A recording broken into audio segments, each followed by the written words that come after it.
Hello guys. आज हम कोई भी चीज़ खरीदने जाते हैं, उसमें मिलावटें होती हैं। दूध खरीदिए तो उसमें पानी मिला हुआ है। हवा भी आप इनहेल करेंगे, उसमें भी एयर के साथ साथ पॉल्यूटेड गैसेस होंगी, राइट। अगर आप नेचर में NaCl का सैंपल भी ढूंढने जाएंगे तो भी उसमें ऐसे कंपाउंड्स होंगे जो NaCl नहीं होंगे। दैट मीन्स कंपाउंड्स नेचर में हमेशा मिक्स्ड फॉर्म में ही मिलेंगे। ये प्रकृति की फितरत होती है कि कोई भी चीज़ प्योर फॉर्म में एग्जिस्ट नहीं करती, इसीलिए उनकी प्रोसेसिंग होती है, इसलिए उन्हें एक्सट्रैक्ट किया जाता है, इसीलिए सारी केमिस्ट्री बनी है, राइट।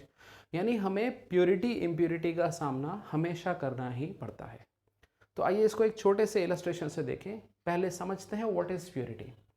प्योरिटी उसे कहते हैं जो हमारे क्वेश्चन के अंदर दिए गए सैंपल में उस कंपाउंड का अमाउंट होगा जिसमें हम इंटरेस्टेड हैं। सिंपल समझिए, मान लीजिए एक सैंपल है जिसको रेक्टेंगुलर फॉर्म में दिखाया गया है, इसमें कुछ हिस्सा प्योर नहीं है, दैट इज उसे इम्प्योरिटी लिख दिया है। तो जो बाकी बचा हिस्सा है वो हमारा कंपाउंड है, वो हमारा एलिमेंट है जिसमें हम इंटरेस्टेड होंगे। इसको अगर मैं पाई चार्ट में कन्वर्ट करूं तो पाई चार्ट को आप 100 ग्राम के एरिया में कन्वर्ट कर लो और बाकी हिस्सा शेड कर दो जो इम्प्योरिटी का है, राइट। तो इम्प्योरिटी का अमाउंट अगर x ग्राम है और टोटल मास अगर 100 ग्राम है तो बाकी जो बच गया दैट इज 100 माइनस एक्स, वही हमारी शुद्धता होगी, यानी परसेंटेज प्योरिटी होगी। इलस्ट्रेशन देखिए, मान लीजिए किसी सैंपल पर ये लिखा हुआ है कि there is a sample of carbon dioxide which is 88% pure. तो इसका यही मतलब हुआ, if you take 100 gram of the sample of the gas then 100 gram will not be CO2, उसका 88 ग्राम ही CO2 होगा और बाकी जो 12 ग्राम है वो कोई और गैस होगी जो डेफिनेटली कार्बन डाइऑक्साइड नहीं हो सकती। यानी 100 ग्राम सैंपल में 88 ग्राम है, अब आपके पास 88 ग्राम CO2 आ गई है विच इज़ कंप्लीटली प्योर। मतलब हमने 88 ग्राम को आइसोलेट कर लिया, मेंटली आइसोलेट कर लिया, तो हो गई वह शुद्ध। अब आप 88 ग्राम के अंदर if you divide this by 44, you know 44 is the molecular mass of CO2. You can also call it a molar mass of CO2. So if you divide 88 by 44 then you will get 2 moles of CO2. So एक तरीका होगा कि 100 gram sample में CO2 निकालने के लिए पहले हमने क्या किया, तो याद रखिए पहले आपको परसेंटेज की हेल्प से उस अमाउंट तक पहुंचना होगा जो उस एलिमेंट या उस कंपाउंड का एक्चुअल अमाउंट है, और तभी आप उसमें मोलर मास को डिवाइड करके मास कैलकुलेट करेंगे।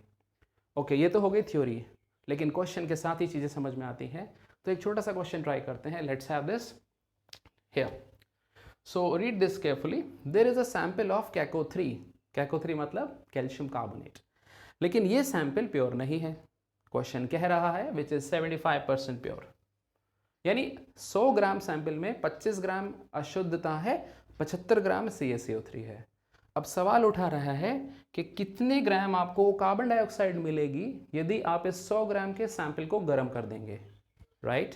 यानी ध्यान से देखिए, हमारे पास 100 ग्राम का एक सैंपल है जिसमें से कुछ हिस्सा कैल्शियम कार्बोनेट है और उसे हम गर्म करेंगे, उससे हमें CO2 प्राप्त होगी जिसको हम कैलकुलेट करना चाहते हैं। तो इस क्वेश्चन में 2 स्टेप्स हैं फ्रेंड्स। पहला, आपको CaCO3 के मोल्स तक पहुंचना होगा जिसके लिए आपको परसेंटेज की हेल्प लेनी पड़ेगी, और दूसरा, जब आपके पास मोल्स आ जाएंगे फिर आप उसे रिएक्शन में अप्लाई करेंगे जिसे आप स्टोइकियोमेट्री में करते ही हैं। So let's get have the solution.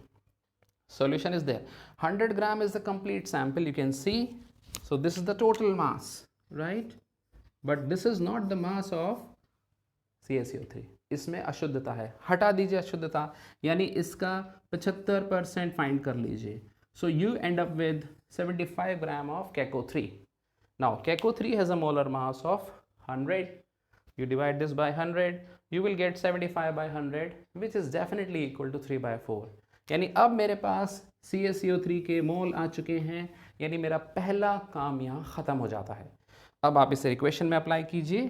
3/4 mole CaCO3 को डिकम्पोज करें तो उससे 2 चीज़ें बनती हैं, एक तो काओ और दूसरी CO2।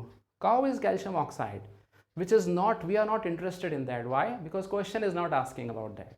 डेफिनेटली हम CaO को भी निकाल सकते हैं बट अभी नहीं सोचेंगे।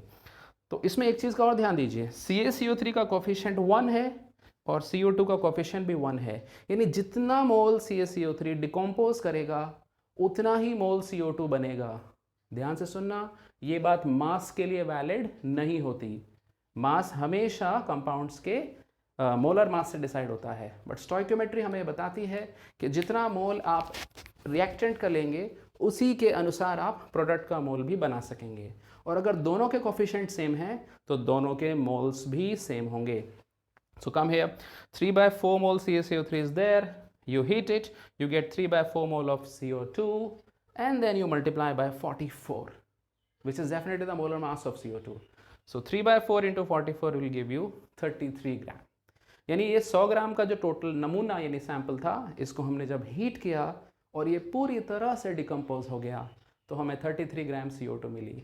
इसमें एक ख़ास अजम्पशन है स्टूडेंट्स, वो ये कि इसमें जो इम्प्योरिटी रह गई है यानी 25 ग्राम जो इम्प्योरिटी रह गई है उसमें से CO2 नहीं मिलेगी। ये बात हमें एज्यूम करके चलनी पड़ेगी।